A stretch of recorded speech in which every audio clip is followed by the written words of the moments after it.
नमस्कार मित्रांनो, आज खास तुमच्याकरता माहिती घेऊन आला. आपला लग्नातला जे हतवा असतं त्याविषयी माहिती सांगणार आहे.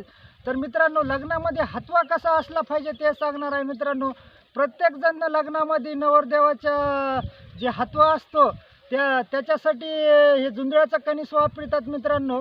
पण ह्या वर्षीचं नाही, गेल्या वर्षीचं कणीस असतं मित्रांनो. आणि पाहू शकता मित्रांनो, पहिला मुद्दा म्हणजे कणीस असं टिच भरलेलं पाहिजे. असं कणीस दल जी असतं ती कणीस हतव्यासाठी वापरतात. हतवा म्हणजे काय भानगड आहे ते सांगणार आहे मित्रांनो.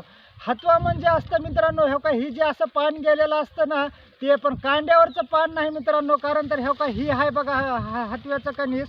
तर मित्रांनो, हे का ही जी कणीस आहे ती हतव्याचं आहे मित्रांनो. असं हतव्याचं कणीस आपण तांब्यामध्ये ठेवलं पाहिजे.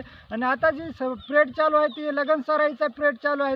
आणि ही कणीस ठेवण्याचं कारण असं आहे मित्रांनो, कारण तर शुभ असतं ही कणीस. आणि शुभ असल्यामुळं ही अति गरजेचं आहे मित्रांनो. लग्नामध्ये आपल्याला हतव्याच्या ताटामध्ये ही कणीस तांब्यामध्ये ठेवण्याची ही पहिल्यापासून परंपरा आहे. आणि ही जी आहे ती आता खूप लोक करीत नाहीत मित्रांनो. आणि हे असा जी पानाचं आहे, पान जे असतं ते हतवा असतं मित्रांनो. आणि काही जण काय करतात मित्रांनो, ही जी कणीस आहे ते असंच तांब्यामध्ये ठेवतात. पण हतव्याचा कणीस म्हणलं तर त्या कणसाला असं पान असलं पाहिजे, तेच कणीस असतं हतव्याचं मित्रांनो. जर आपल्याला मिळत नसेल तर भरपूर आता जुंधळ्याचा आता पेड चालू होत आहे मित्रांनो. काही जुंधळ्याच्या रानावर तुम्हाला भेटेल ती कणीस.